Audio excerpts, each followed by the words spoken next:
estamos de volta com o nosso Horizonte Esporte e Minas está completando 300 anos. Nós temos aqui uma mensagem para levar para o nosso telespectador, né? Nessa comemoração dos 300 anos de Minas.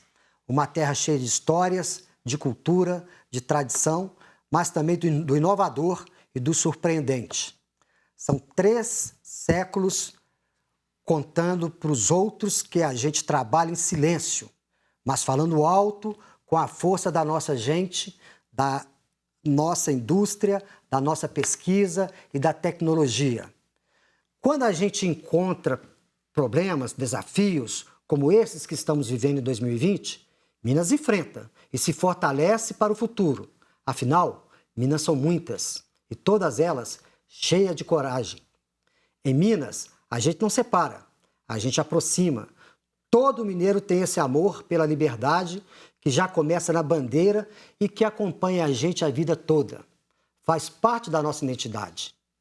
E esses 300 anos são só o princípio, só o comecinho da aventura. O primeiro passo que a gente sabe quem é e sabe que não abre mão de construir quem vai ser. Parabéns, Minas Gerais. Parabéns por esses 300 anos. Uma homenagem da Assembleia de Minas, poder e voz do cidadão. Minas merece, né, gente? Realmente é uma terra abençoada por Deus. Linda, diversa, generosa, é uma terra extremamente acolhedora, né? Aquela é a famosa história, né? Quem conhece não esquece jamais, né? E não vai ser nenhuma arbitragem que vai acabar com Minas Gerais, não. Nós temos o nosso esporte como uma base da nossa cultura. E o América é tradição. Por falar em América, só para fechar aqui com o Coelhão, ele já embarcou rumo a Maceió, lá em Alagoas, para enfrentar o CSA. E falar em Minas, falar em enfrentar, você tem uma mensagem importante para passar aí também, né? Pois é, nós infelizmente estamos vivendo aí essa questão da pandemia, não há como fugir desse assunto. O mundo todo, algumas cidades aí pelo mundo afora vivendo o lockdown, né, o fechamento total. Em Minas Gerais os casos subiram muito. A minha irmã Ariane Fernandes, ela trabalha na comunicação do COSEMES e ela tem sempre me alertado para essa subida do número de casos. Na cidade onde eu sou secretário de esporte, lá em Florestal, não é diferente. Infelizmente, essa semana nós tivemos uma disparada no número de casos. Conversando hoje com a nossa secretária de saúde, Ariane Fernandes, o que a gente faria para a liberação de outros esportes, já que o futebol em campo aberto, né, futebol de campo estava liberado, se os esportes de quadra poderiam ser liberados, porque os adolescentes vêm conversar com a gente querendo a liberação dos esportes dentro de quadra, em ambientes fechados. Mas, infelizmente, em uma conversa hoje com a minha secretária de saúde, com a Ariane, ela nos informou que não será possível devido à disparada do número de casos. Mas isso é necessário para preservar a vida das pessoas, das famílias, porque às vezes o adolescente fica assintomático, mas eles têm mães, eles têm pais, eles têm avós, eles têm tios e a gente precisa aí preservar a vida das pessoas. Então a Prefeitura de Florestal, eu como secretário de esporte, venho pedir paciência e venho pedir que as pessoas se cuidem mais, que as pessoas usem a máscara, usem o álcool em gel, evitem a aglomeração e mantenham o distanciamento social. Somente juntos, cada um fazendo um pouquinho mais de esforço, é que a gente vai conseguir passar por isso aí. Até que a vacina chegue, é o que a gente tem para fazer. Pois é, realmente é importante ter essa consciência e o respeito ao próximo, né? Porque é uma doença que não escolhe, né? Não escolhe, pega qualquer um. E falando em Covid, nós vamos entrar no Atlético.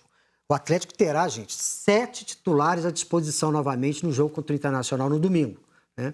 E será muito importante porque, como eu falei ainda há pouco, neste momento ele está perdendo a liderança. O jogo não acabou, né? O Goiás pode reagir ou o São Paulo ampliar. Mas o Atlético vai estar com força máxima no domingo contra o Internacional que perdeu ontem para o Boca pela Libertadores.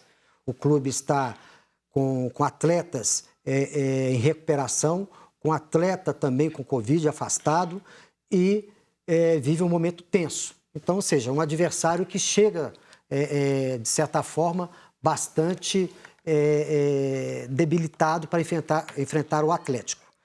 O Guga, lateral direito, foi um dos atletas que esteve afastado por causa da Covid. ele deu uma entrevista falando sobre o jogo. Vamos ouvi-lo. Tá pronta? Tá no ponto? Primeiro, feliz em voltar, né? Sair desse vírus aí. Não aguentava mais ficar em casa. É sempre bom tá de volta, voltar aos treinos. Foi 10 dias aí, mas parecia que tinha durado um bom tempo, um longo tempo. Mas é uma semana de muito trabalho, né? A gente sabe da importância que tem esse jogo.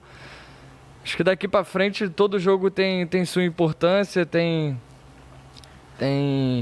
sua cara de final, porque a gente sabe que a cada jogo vai ser muito decisivo para essa reta final do campeonato. E a gente tem a consciência disso. Estamos trabalhando muito forte, né, para que a gente possa ter êxito nesses próximos jogos, porque a gente sabe que a gente está trabalhando, né, desde a semana passada, quando a gente voltou, a gente já está trabalhando, pensando nesse jogo. Nós sabemos que o Inter não está num momento bom, que é normal de todo time brasileiro, né, por conta de mudança de treinador. A gente sabe que tem essa oscilação, um treinador pensava de uma maneira, o Abel chegou, é difícil ele já mudar a maneira do Inter jogar e acaba, né, tendo essa oscilação. Então nós temos que aproveitar diante disso, mas sabemos que é uma equipe muito, muito qualificada, muito difícil de ser batida pelos jogadores que tem lá, porque o plantel não mudou, é o mesmo que a gente enfrentou no primeiro turno. Então a gente sabe da capacidade que tem o Inter, né? Então nós temos que levar, independente da fase que eles estão passando, a gente tem que levar esse jogo com muita concentração e muito foco para que a gente possa fazer o nosso jogo bem feito. É isso aí, tem que ter concentração, foco. Não vá pensando, né, que é uma galinha morta internacional, porque de repente dá zebra. É isso aí, Carlinhos. E com detalhe, né, o Atlético ele gosta de complicar os momentos ruins dos adversários. O Internacional vem aí com muitas alterações, né, seja por Covid, seja também por contusões. Esse momento ruim de uma sequência de derrotas do Internacional seria o momento ideal para o Galo vencer dentro de casa e principalmente convencer. Só que eu fico com algumas preocupações. Entre elas, será que nesses dias, né, que os jogadores do Atlético ficaram afastados pelo Covid, eles perderam o ritmo de jogo? Eles perderam o entrosamento? Como é que está essa vibração desse time do Atlético para pegar o Internacional? Hoje, o São Paulo está vencendo, então o Atlético já perde cara a liderança. E em breve o Atlético vai enfrentar o São Paulo. Então o Atlético ele tem que vencer o Internacional e esquecer esse jogo de hoje. Tem que ir para cima e tem que vencer. Só que o Atlético tem uma mania de complicar algumas coisas que são mais light para ele. É um jogo, para mim, complexo, é um jogo difícil, porque quem vai entrar para substituir os titulares do Internacional, eles não vão entrar para brincar, não. Eles vão entrar ali para lutar como se fosse o último prato de comida da mesa. Então eu acho que é muito difícil esse jogo, é em casa, é no Mineirão. Os atleticanos aí não pensem que a situação do Inter vai ser tão fácil. O Abel, inclusive, deve voltar para esse jogo. O Abel, que estava também com Covid, deve voltar para essa partida, assim como o técnico atleticano Jorge Sampaoli está voltando. Então vai ser aquele jogo complicado. O Atlético tem que vibrar desde o início do jogo e tem que tomar muito cuidado para não cair nas armadilhas que andou caindo para trás aí. Tem que ter muito cuidado. A dupla de zagueiros deve ser o Hever, né? O Hever que está voltando também de contusão e é um zagueiro lento, a gente não pode esquecer disso. Existe a possibilidade do Jorge Sampaoli voltar com o Vargas, que fez apenas uma partida pelo Atlético contra o Corinthians, se não me falha a memória, contra o Corinthians. E é uma esperança lá na frente, com a volta do Hever, também a gente tem uma esperança que ali atrás, um pouquinho de experiência. Aquela liderança que a gente fala aqui, Carlinhos, ela retorne, porque o Atlético é um time que joga muito calado. Isso me incomoda bastante. Eu falei aqui até que o Atlético estaria com força máxima, né? Mas não, né? O Júnior Alonso está suspenso. O zagueiro né? para fora. Então, não joga, né? Mas, enfim, ele vai conseguir ter uma equipe com reforço considerável. Sim, são em torno de 12 jogadores, né, que estão retornando titulares aí. Mas a preocupação é justamente essa, né? Todos eles estavam contaminados pelo Covid. Será que eles estão 100%? Eu fico com essa preocupação, porque para mim é uma coisa nova. Para mim é uma coisa muito nova. Né? Como eles não tiveram sintomas, né? Então eles ficaram isolados, né? Mas se mantendo. Né? E tiveram aí a semana... Para se condicionar, para se condicionar. Então, dá para jogar bem. Fica né? a expectativa. E o Atlético, o América não sai da cabeça, né? o Atlético, ele precisa de fazer um bom resultado, né? Porque depois ele pega o Atlético Paraná, que não está bem, mas também é uma equipe que surpreende. O Atlético perdeu dentro de casa para o Atlético Paranaense. Exatamente. E depois ele faz o grande jogo que pode ser aí uma final antecipada. Né? Como pontos corridos não tem final, né? Podemos fazer essa leitura, porque ele vai enfrentar o São Paulo. Né? São Paulo lá, fora de casa. Exatamente, no Morumbi. Aqui em casa, no Mineirão, o Atlético venceu o São Paulo num jogo de polêmica, você se lembra? Sim. Né? Teve um jogo de muita polêmica. São Paulo saiu reclamando, o Gaciba depois admitiu que houve o erro. E problema de apito de novo, né? Como é que vai ser essa situação do apito lá? Não sei. Tomara que não seja o Delson Freitas apitando esse jogo, né? Com certeza não. Tomara que não seja ele. Mas a gente espera que o Atlético tenha um rendimento interessante contra o Internacional, que já pegue um ritmo para enfrentar o Atlético Paranaense. E também não está legal, não é uma boa temporada do Atlético Paranaense. E depois o São Paulo, que vem nos surpreendendo aqui positivamente. São Paulo está com 2 jogos a menos que o Atlético. Possibilidade de passar o Atlético, até o momento está passando. Tem um jogo no domingo, inclusive, antes do Atlético. E aí pode, além de passar o Atlético, distanciar-se do Atlético. Então, o Galo tem que prestar muita atenção nesse jogo contra o Internacional e ficar muito esperto. Porque se a gente tomar por base o que está acontecendo agora nesta reta final, a gente pode dizer que já é um início de reta final, o Flamengo também foi desclassificado da Copa Libertadores da América. Vai se concentrar, né? Só no brasileiro. Mais um time para condensar ali. Palmeiras está chegando também. Palmeiras, depois da saída do Luxemburgo, começou numa crescente. Está jogando bem. Né? O Grêmio está chegando, um jogo a menos. Então, são muitos times chegando e se o Atlético não ficar esperto, ele pode ficar pelo meio do caminho. Então, esse jogo é estratégico aqui na classificação. Né? Como você bem frisou, tem que ter atenção.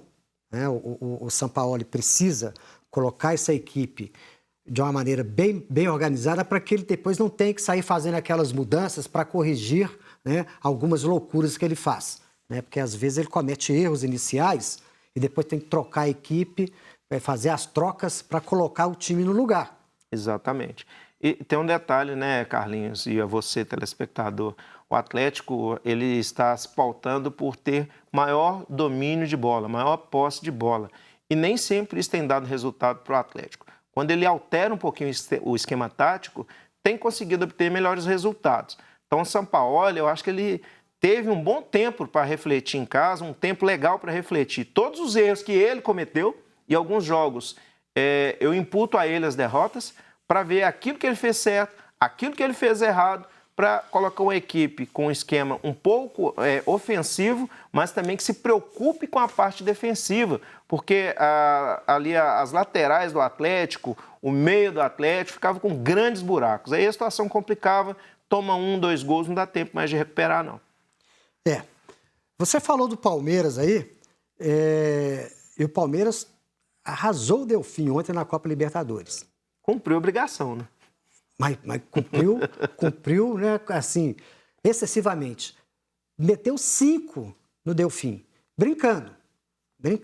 E aí é essa equipe aí que o Aelton está dizendo que está já pressionando aí os líderes. Né? Vamos ver os gols da Libertadores, começando pelo Palmeiras. Olha aí, então foi um jogo em que o Palmeiras sobrou, né? Golaço. Ninguém marca, né? Golaço. A facilidade que o Palmeiras teve para entrar na defesa do Delfim foi uma coisa louca, né? Lá fazendo 1-2, jogador livre na área, ninguém marcando. É uma defesa bem fraca, bem inocente, né? Foi em ritmo de pelada, né? Exatamente. Essa é uma realidade dos fatos. Exatamente. Gols bonitos e dois tal. zagueiros marcando um e ninguém consegue parar ninguém. Um zagueiro marcando o outro, né? Lançamento de profundidade, zaga em linha, fazendo 1-2 em cima da zaga. Muito fraco esse time do Delfim. Olha lá, em cima de 2 zagueiros fazendo a virada. Realmente é uma equipe muito frágil. E aí já temos a imagem aí do Boca, do Carlitos Juniors. Tevez, Boca que venceu o Internacional por 1-0, né? E esse gol que o Tevez fez ontem, ele tirou a camisa, né, do time, colocou por baixo, ele estava com aquela camisa que o Maradona usava à época, né? E veja o detalhe, né? Veja o detalhe do gol. Ele meio que bate na bola, a bola meio mascada, né? Também tira a chance de defesa do goleiro. Vamos fazer um intervalo, voltamos daqui a pouquinho, né? O intervalo é rápido.